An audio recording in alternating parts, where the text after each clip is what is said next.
तुम्हारी तस्वीर के सारे। दोस्तों तो नमस्कार, और कैसे हैं आप लोग। मैं भूल गया था, थोड़ा गाना गाने लगा। तो चलते हैं हमारे क्वेश्चन की तरफ डायरेक्ट। और पिछला जो सेशन था उसमें मैंने 15 क्वेश्चन मॉडर्न इंडिया यानी कि आधुनिक भारतीय इतिहास का मैंने डिस्कस किया था, और इसी के साथ हम लोगों का 30 क्वेश्चन कंप्लीट हो जाएगा पहले चैप्टर का, जो कि यूरोपियों का आगमन कहा जाता है। तो यहीं से हमारा आधुनिक भारत इतिहास का स्टार्टिंग होता है। तो ये जो क्वेश्चन है इस स्पेक्ट्रम से मैंने उठाए हैं, जो बहुत ऑथेंटिक बुक होती है IAS और PCS के लिए। तो इसका जो पहला क्वेश्चन है, निम्नलिखित में से पांडिचेरी का प्रथम फ्रांसीसी गवर्नर कौन था। तो इसका जो ऑप्शन पहले आप लोग देख लीजिए और इसमें से सही करने की कोशिश कीजिए, जिससे आपकी प्रैक्टिस भी होती जाएगी एज अ प्रैक्टिस सेट। तो इसमें से जो ऑप्शन है, फ्रांसिस डे है, फ्रैंको मार्टिन है, जॉन सरमन है, कैरन फ्रैंको है। इसमें से जो सही ऑप्शन है वो है दूसरा, फ्रैंको मार्टिन। मार्टिन आप याद रखेंगे, मच्छर जलाने वाला, उसी से आप रिलेट करके पढ़ेंगे तो ज़्यादा समय तक याद रहेगा। चलते हैं नेक्स्ट क्वेश्चन की तरफ। मद्रास का प्रसिद्ध अंग्रेज संस्थापक कौन है। मद्रास का अंग्रेज संस्थापक कौन है। तो फ्रांसिस डे है, चार्ल्स आयर है, विलियम मॉरिस है, कैरोल लांगियर है। तो इसमें से जो सही ऑप्शन है वो है फ्रांसिस डे। पहला ऑप्शन ही सही है, फ्रांसिस डे ही था वो जो मद्रास का संस्थापक था। तो कौन था ये अंग्रेज था, ये भी शायद कहीं पूछ दिया जाए। तो चलते हैं नेक्स्ट क्वेश्चन की तरफ। नेक्स्ट क्वेश्चन क्या है, निम्नलिखित में से किस यूरोपीय कंपनी ने संयुक्त पूंजी का इस्तेमाल किया था। तो यूरोपीय कंपनी जैसे पुर्तगाल, डच, अंग्रेज, डेनिश और फ्रांसीसी। डेनिश भी था, ये भी याद रखिएगा दोस्तों। तो डेनिश लास्ट में सबसे कौन आया था, तो फ्रांसीसी आया था। पिछले लेक्चर में बता चुका हूँ, लेकिन फिर भी मैं एक बार और बता रहा हूँ, रिविजन हो जाएगा आपका। फर्स्ट पे कौन आया था, पुर्तगाली आए थे। दूसरे नंबर पे कौन आए थे, डच आए थे। और तीसरे नंबर पे अंग्रेज आए थे। चौथे नंबर पे डेनिश, और सबसे लास्ट में फ्रांसीसी। तो पहले जो इसमें का जो संयुक्त पूंजी का इस्तेमाल किसने किया था, तो डच ने किया था, जो कि दूसरी कंपनी थी, और इसमें दूसरा ऑप्शन भी है। चलते हैं नेक्स्ट क्वेश्चन की तरफ। मुगल सम्राट फर्रुखसियर से फरमान प्राप्त करने वाले अंग्रेजी शिष्टमंडल का नेतृत्वकर्ता कौन था। मुगल सम्राट फर्रुखसियर ने फरमान जारी किया था, जिससे आपको थोड़ा सा कहीं कहीं टैक्स नहीं लगता था व्यापार करने में अंग्रेजों को। तो उससे जो अंग्रेज का शिष्टमंडल जो फर्रुखसियर से मिलने गया था, तो उसका जो अध्यक्ष था, जो कि उसका मेन आदमी था, नेतृत्व करता था, उसका नाम क्या था। कैरन फ्रैंको था, कैरोल लांगियर था, जॉन सरमैन था, या फ्रांसिस डे था।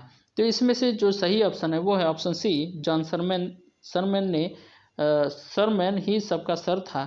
तो उसी ने क्या किया कि वो नेतृत्व किया। ठीक, चलते हैं नेक्स्ट क्वेश्चन की तरफ। नेक्स्ट क्वेश्चन क्या है, भारत में पहली फ्रांसीसी फैक्ट्री की स्थापना करने वाला फ्रांसीसी पूछ रहा है। तो फ्रांसीसी फैक्ट्री की स्थापना करने वाला, अंग्रेजी कंपनी का नहीं, फ्रांसीसी कंपनी का पूछ रहा है। तो इसका जो ऑप्शन देख लीजिए, विलियम नॉरिस है, फ्रैंको मार्टिन है, जॉन सरमन है, या कैरन फ्रैंको है। तो इसमें से जो सही ऑप्शन है वो ऑप्शन है कैरन फ्रैंको। दोस्तों वीडियो को पॉज कर लीजिएगा, अगर मैं जल्दी ऑप्शन बता दे रहा हूँ तो वीडियो पॉज करके आप पहले हल कीजिए, उसके बाद देखिए आपका स्कोर कितना आ रहा है, उससे आपका अंदाज़ा लग जाएगा। अगर बहुत कम आ रहा है तो आप 10 से कम आ रहा है तो फिर इसको देखिए, जब तक आपका 15 कंप्लीट नहीं हो जाता, क्योंकि 100% तैयारी करनी है दोस्तों, क्योंकि एक भी क्वेश्चन छोड़ना नहीं है, इस बार तो सिलेक्शन लेना ही है। तो चलते हैं नेक्स्ट क्वेश्चन की तरफ। मुंबई का वास्तविक संस्थापक निम्न में से कौन है। मुंबई क्या, अब कलकत्ता का आप लोगों ने सुना होगा कि जाप चारनाक है। कलकत्ता का सुना होगा, जाप चारनाक है, लेकिन मुंबई का नहीं सुना होगा। मुंबई का अगर हम बात करें तो चार्ल्स, ऑप्शन देख लेते हैं, चार्ल्स आयर है, कैरोल लांगियर है, जॉन सरमन है, जॉन चाइल्ड है। इसमें से जो ऑप्शन सही है, कैरोल लांगियर ही था, जो मुंबई का संस्थापक था। चलते हैं नेक्स्ट क्वेश्चन की तरफ। वर्तमान कालिकट जो था वास्को डी गामा वही उसी के तट पे उतरा था। कालिकट एक बंदरगाह था। तो वर्तमान के किस राज्य में है, तो वर्तमान के किस राज्य में है, तो वो है केरल। केरल में वो स्थान है जहाँ पे कालिकट हुआ करता था, और कालिकट के स्थान पे 1498 में वास्को डी गामा उतरा था। चलते हैं नेक्स्ट क्वेश्चन की तरफ। पुर्तगाल के आरंभिक राजधानी निम्नलिखित में से कौन थी। पुर्तगाल जो थे अंग्रेज यूरोपी, उसकी जो आरंभिक राजधानी थी वो कौन सी थी। तो इसमें से जो ऑप्शन डी है वो कोचिन है। लेकिन बी की बात करें तो अगर ये प्रशासनिक राजधानी की बात करें तो गोवा था। पुर्तगाली जो भी संचालन करते थे, प्रमुख केंद्र की बात करें तो वो गोवा है। लेकिन अगर आरंभिक राजधानी की बात करें तो वो थी कोचीन। तो ये आप याद रखेंगे दोस्तों। आरंभिक राजधानी कोची और प्रशासनिक और जो भी प्रमुख केंद्र है वो गोवा था। दक्षिण पूर्व में स्थित पुर्तगालियों का एकमात्र स्थल कौन सा था? तो दक्षिण पूर्व की बात कर रहे हैं, जैसे भारत का ये नक्शा मान लीजिए, भारत का मान लीजिए ये नक्शा है, ठीक।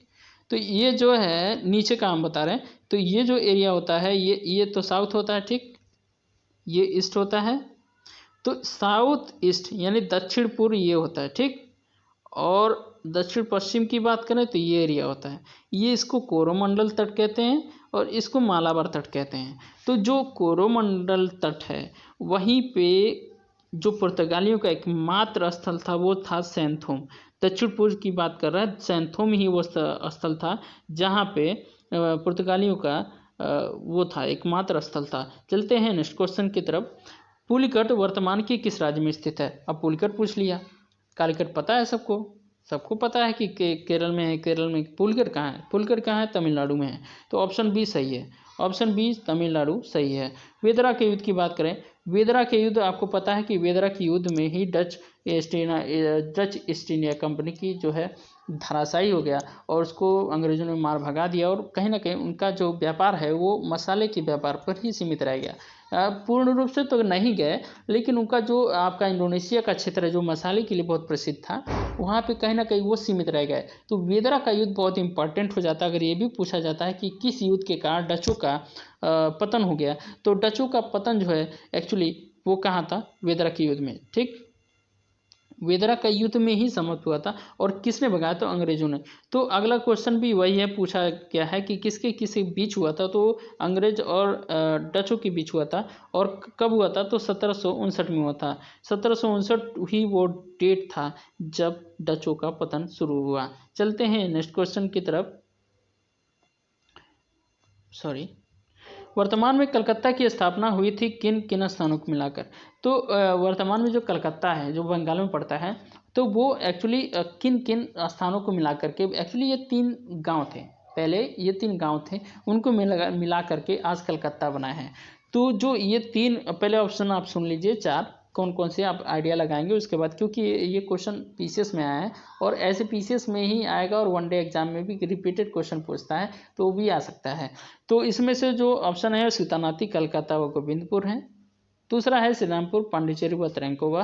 तीसरा है कोलकाता, गोविंदपुर, हरिहरपुर। और चौथा है सूतानाथी, कलकत्ता व हरिहरपुर। तो इसमें से आप कंफ्यूज मत होइएगा, पहला ऑप्शन सही है जो कि है सूतानाथी, कलिकता, गोविंदपुर।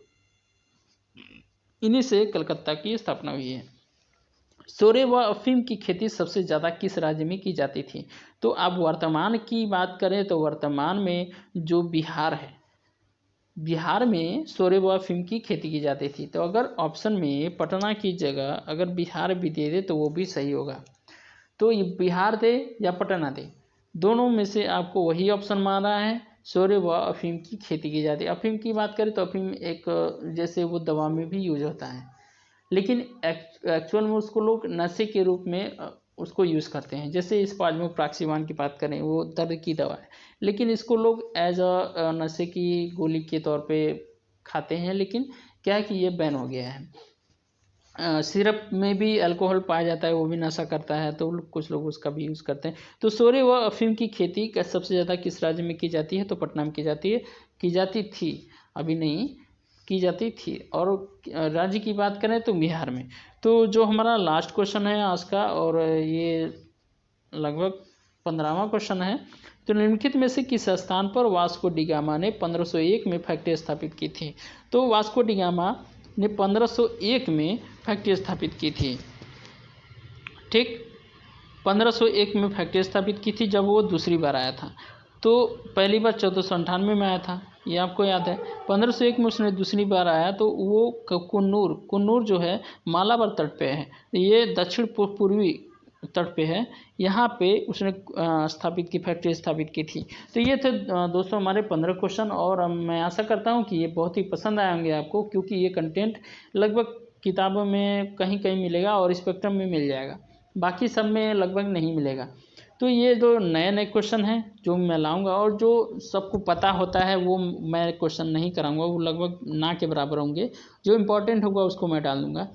तो ये थे हमारे क्वेश्चन, और गलती हुई हो तो उसके लिए सॉरी। और इसी के साथ लेक्चर समाप्त होता है। नमस्कार।